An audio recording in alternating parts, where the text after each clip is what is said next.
di sini.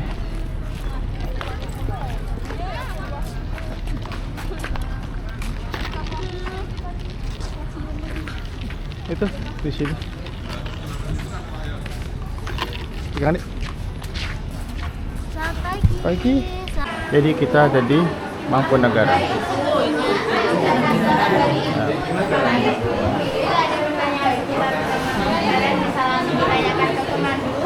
Dan di akhir sesi nanti akan ada jasa pemandu yang dapat diberikan sebagai tanda ucapan terima kasih. Satu persatu mengulang.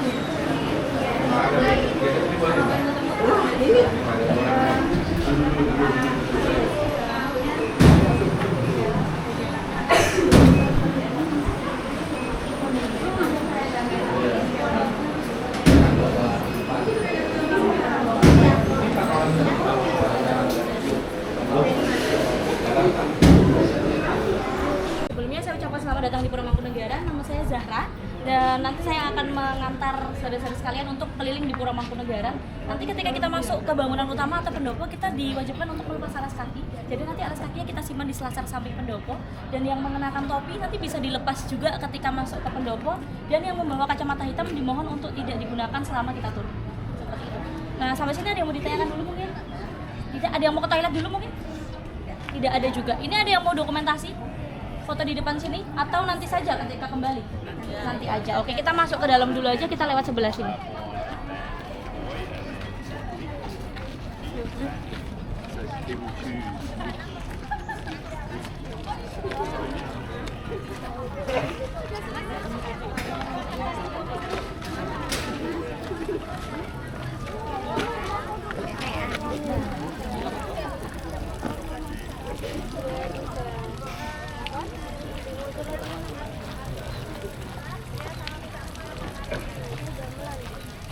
Oh iya. Di sini yang itu yang tiangnya kalau meluk itu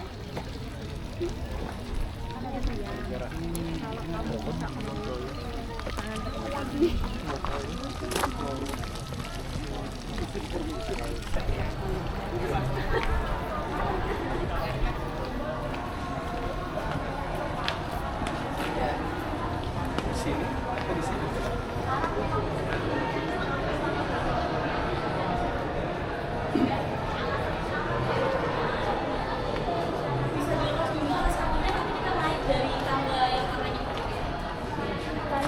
Iya, ada sini.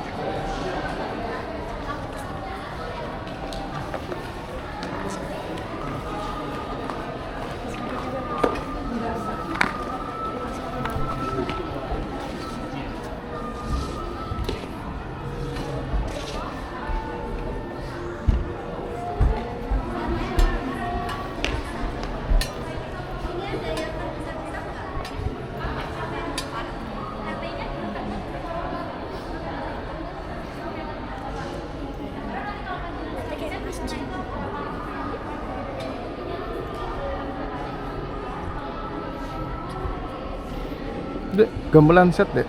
Jadi sebenarnya di Surakarta sendiri masih ada dua kerajaan yang aktif berdiri, ada Pura Mangkunegaran dan juga Keraton Kasunanan. Dua kerajaan dengan dua pemimpin yang berbeda, dengan area yang berbeda juga. Nah, Mangkunegaran sendiri sekarang dipimpin oleh Mangkunegaran yang ke-10. Mungkin di kalangan anak muda udah nggak asing ya, Gusti Bre. Nah, itu beliau yang memimpin di sini. Cuman ketika berada di dalam area istana, kita nggak diperkenankan untuk menyebut namanya beliau dengan nama asli. Jadi kita menyebutnya dengan gelar. Gelarnya beliau adalah KGPAA atau Kanjeng Gusti Pangeran Adipati Arya Mangkunegara ke-10. Karena terlalu panjang kalau kita menyebut lengkap, jadi cukup menyebut Kanjeng Gusti atau Mangkunegara ke-10. Rumah tinggalnya ada di mana? Ada di sebelah timur. Jadi beliau tinggalnya di dalam sana. Alhasil area sebelah timur itu area private, jadi nanti nggak kita kunjungi. Yang kita kunjungi adalah sisi bagian barat. Tempat untuk tinggal keturunannya Kanjeng Gusti kelak. Kebetulan Kanjeng Gusti Mangkunegara ke-10 ini kan belum menikah, belum punya keturunan. Alhasil bangunannya masih kosong. Jadi nanti kita jadi udah hampir 100 tahun. Nah, ini materialnya adalah Ada desainnya. Jadi sisi terluar dari kaca orang media pelukisan seperti itu, dan lukisannya disangka oleh 4 tiang besar, 1, 2, 3, 4 yang utama atau sokol yang kata diambil dari sini. Jadi ini satu pohon utuh, tingginya 10 cm. Jadi keempat yang utama di tengah ini kalau digabungkan jadi satu, itu satu pohon yang sama. Nah, ini kalau mau mendokumentasikan lukisannya itu ada triknya. Jadi kita geser ke tengah pendopo sini, ada lampu yang menyala, di bawah lampu itu ada. Jadi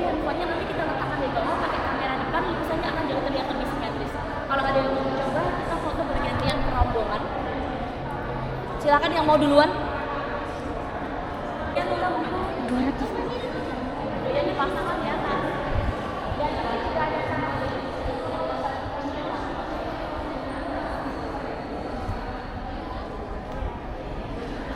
Biasanya yang ini ya, Hmm?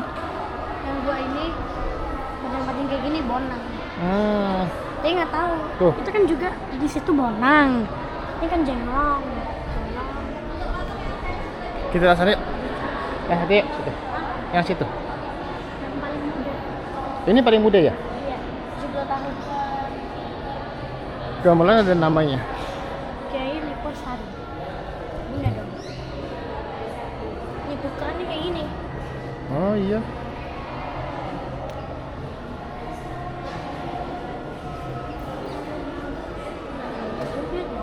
Oh, setnya banyak banget ya. Iya, butuh berapa orang deh? Kalau di sekolah kayak gini, gamelannya itu pasti harus butuh satu kelas. Coba adik explain itu bagian apa gitu? Nih, kelihatannya kayak bonang sih. Bonang. Ya, bonang. Hmm.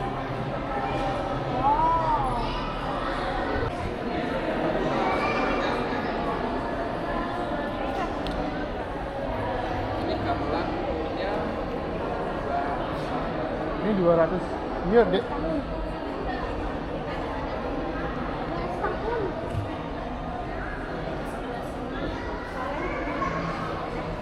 Sore kan masih kalau di tempat terus dijaga terus ya sore masih lama.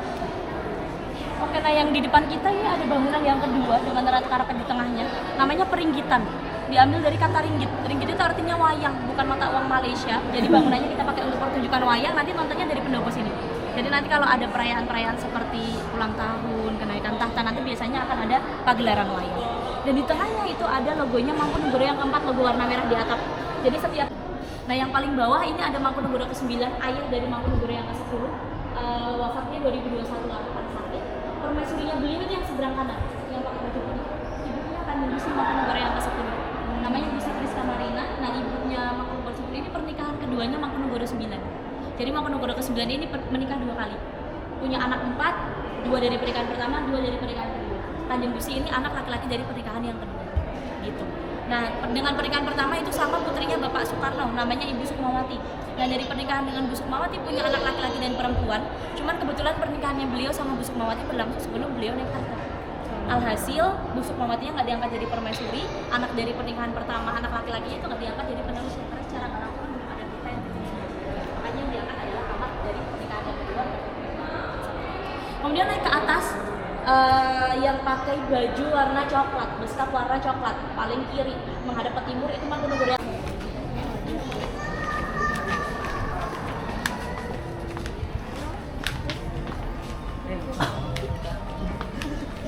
kamar-kamar tidur keluarga. Jadi untuk keturunannya Mangkunegoro ke-10 kelak itu nanti kamar tidurnya ada di dalamnya. Kurang lebih ini suara ini cuma ada 2 kamar tidur dan saat ini posisinya kosong.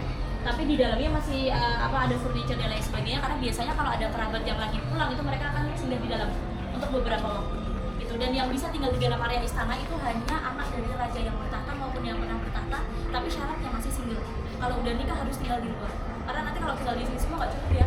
Anak, Cangga, Waren, jadi se-RT nggak bisa dipakai buat ada yang mau foto dulu di sini sebelum kita masuk ke area taman Balawangi.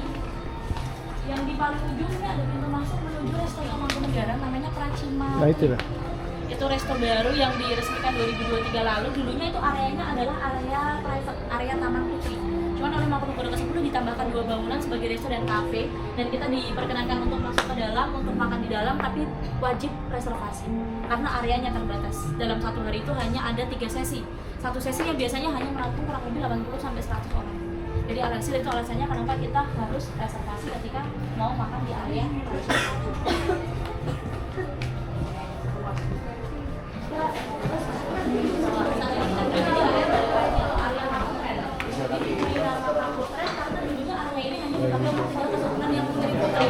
jadi anak laki-laki dan anak perempuan itu dipisah. Anak perempuannya di Kaputren, anak laki-lakinya di tempat tempat tinggalnya rajanya sekarang yang ada di sisi timur.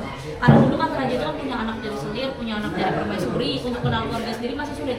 Jadi buat menghindari incest atau pernikahan sedara makanya dipisah.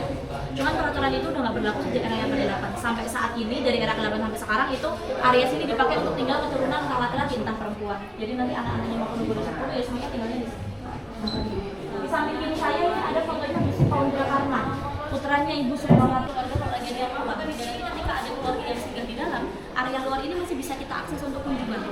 Jadi makanya kita kasih pembatas kaca supaya sama-sama enak, yang di dalam luar terganggu, yang di luar juga masih termasuk untuk berkunjung. Nah ini yang sisi tengahnya dipakai untuk area santai. Keluarga akan duduk-duduk santai di sini. Kemudian ini yang ditutup kain hijau hanya untuk keluarga ini. Jadi nggak setiap hari digunakan, hanya momen tertentu untuk memudahkan perawatan hasil kita tutup hari.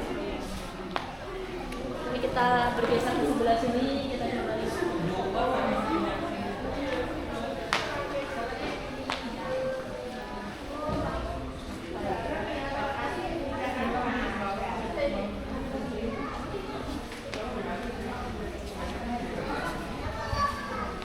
Ini Mangkunegara yang ke-7 salah satu yang bermasalah tadi, yang ciptaan listrik Pak Rali di Kota Surakarta ini permaisurinya masih berapa? Agak bergeser ke sini boleh. Permaisurinya Mangkunegara ke-7 ini putrinya Sri Sunan Gajah, jadi sesama kerajaan.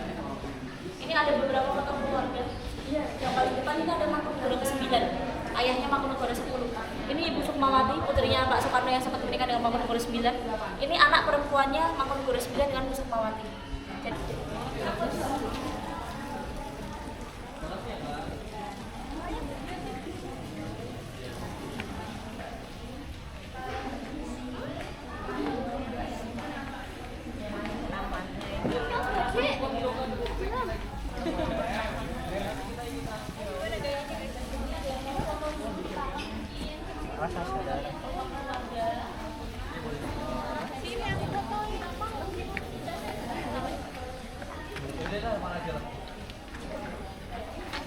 Agak sini bisa nggak? Nah gitu.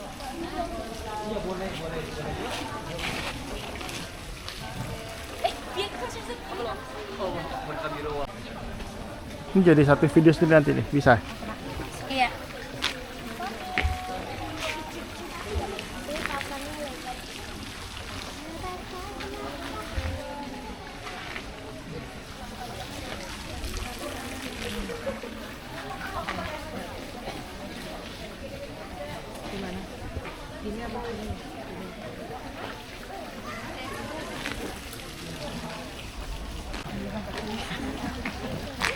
Aku kuliah dianya udah 40 tahun.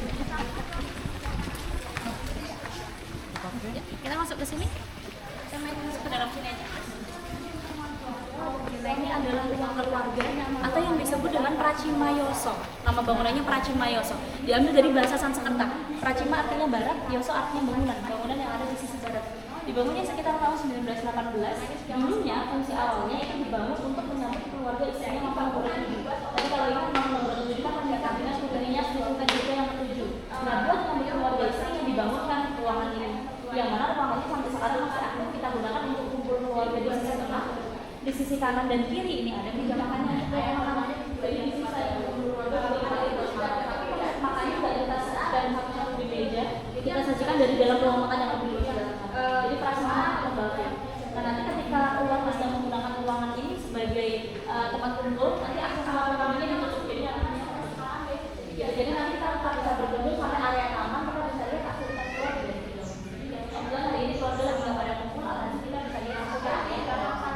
Dan ini satu-satunya bangunan yang diarsitектuri oleh orang Eropa, namanya Thomas Carsten. Makanya kalau kita lihat bentuk bangunannya itu tidak seperti bangunan Jawa pada umumnya. Karena biasanya bangunan Jawa bilangnya kan joglo. Ini bentuknya segitilah. Angka 8 seperti ini. Karena memang untuk keluarga harapan hal-hal baik ke depan yang bisa ini tidak terputus. Makanya dipilih bentuk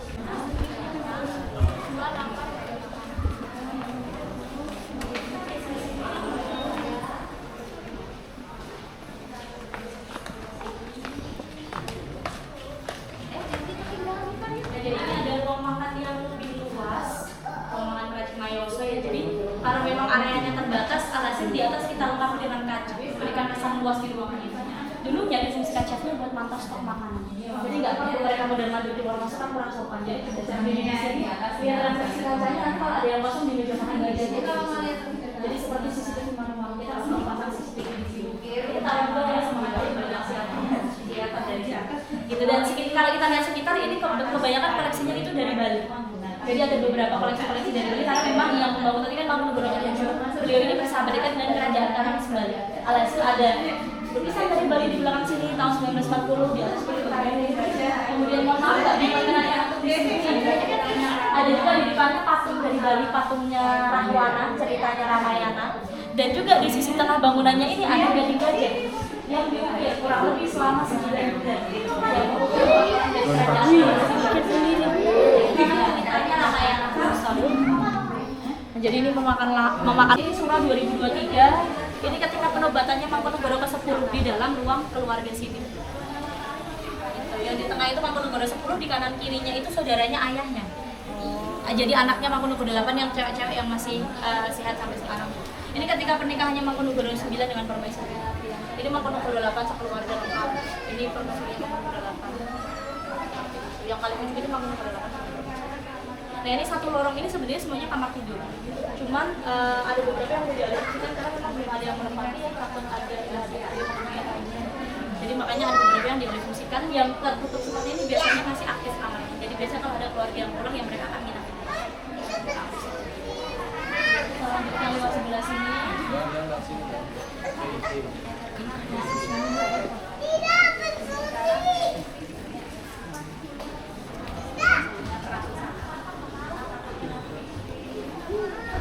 Nah ini di sebelah sini ada fotonya Mangkunegara yang ke-7. Jadi fotonya masih versi hitam putih, masih versi lama. Makanya era Mangkunegara ke-7 itu nggak terlalu banyak dokumentasi.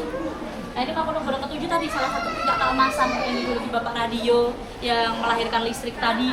Ini permaisurinya, putrinya si Sultan Jogja yang dibangunkan ruang keluarga. Ini anak dari permaisuri yang tadi lari ke Belanda, yang namanya Gusti Nurul yang digadang-gadang paling cantik. Karena dulu istilahnya beliau ini. Tadi pembersihannya ada motor Kawasaki. Oh gitu? Kawasaki ya. Oh gitu?